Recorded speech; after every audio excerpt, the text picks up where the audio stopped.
আসসালামু আলাইকুম এভরিওয়ান। আমরা আজকের ভিডিওতে সিএফসি এর সংকেত নির্ণয় করা শিখব।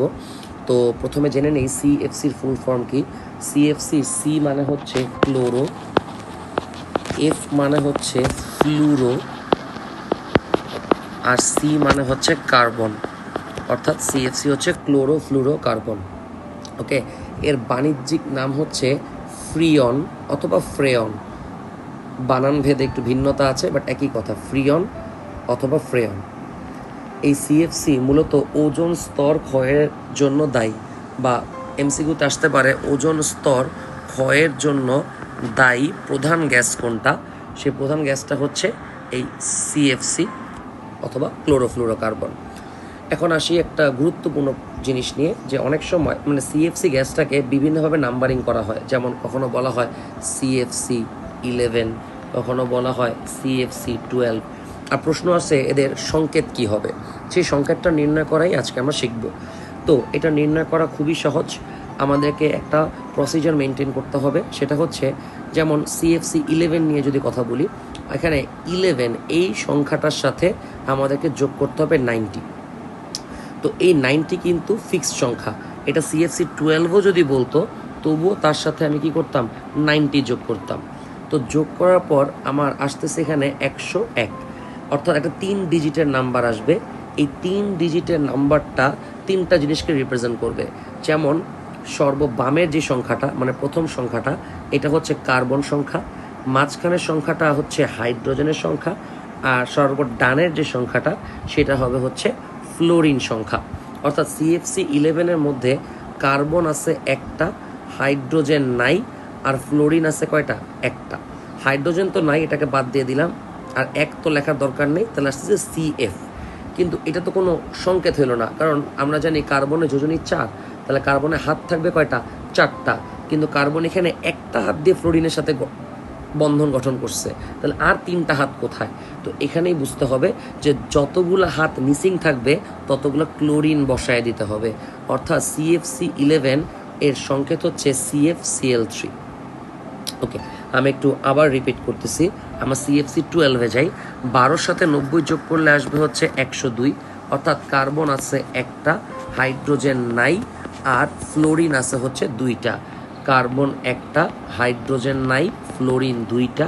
কিন্তু ব্যাপারটা হচ্ছে কার্বনের হাত তো থাকা লাগবে 4টা, আর কার্বনের হাত হয়েছে 2টা, আরও 2টা হাত লাগবে। সেই 2টা হাতে আমরা কি বসায় দিব, ক্লোরিন বসায় দিব। তখন সংকেতটা হয়ে যাবে CF2Cl2।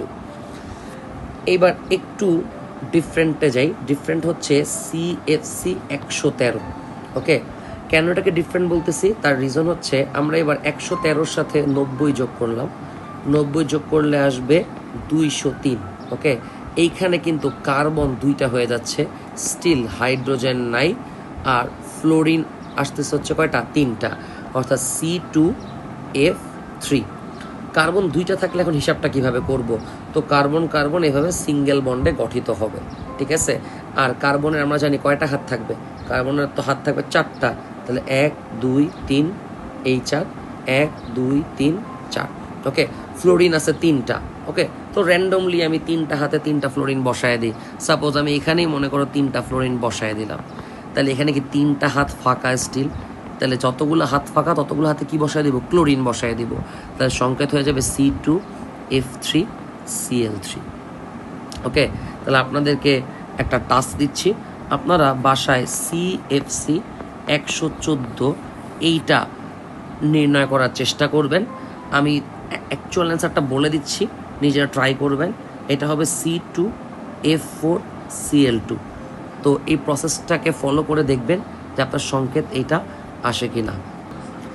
আচ্ছা, আমরা উপরে যতগুলো সিএফসির সংকেত দেখলাম প্রত্যেকবার দেখতেছি যে হাইড্রোজেন 0 আসতেছে। তো হাইড্রোজেন কি সবসময় 0 আসবে না? ব্যাপারটা তা না। যেমন CFC21, এটা যদি চেক করি আমরা, তাহলে 21-এর সাথে যদি 90 যোগ করি তাহলে আসতেছে হচ্ছে 111। অর্থাৎ কার্বন আছে একটা, হাইড্রোজেন একটা, ফ্লোরিনও আছে একটা।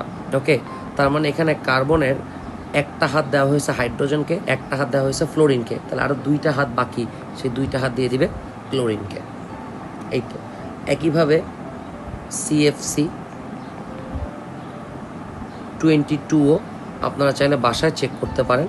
এখানেও দেখবেন সংকেতটা আসবে হচ্ছে এরকমভাবে যে কার্বন একটাই, হাইড্রোজেন একটা, ফ্লোরিন দুইটা, কিন্তু ক্লোরিন আছে একটা।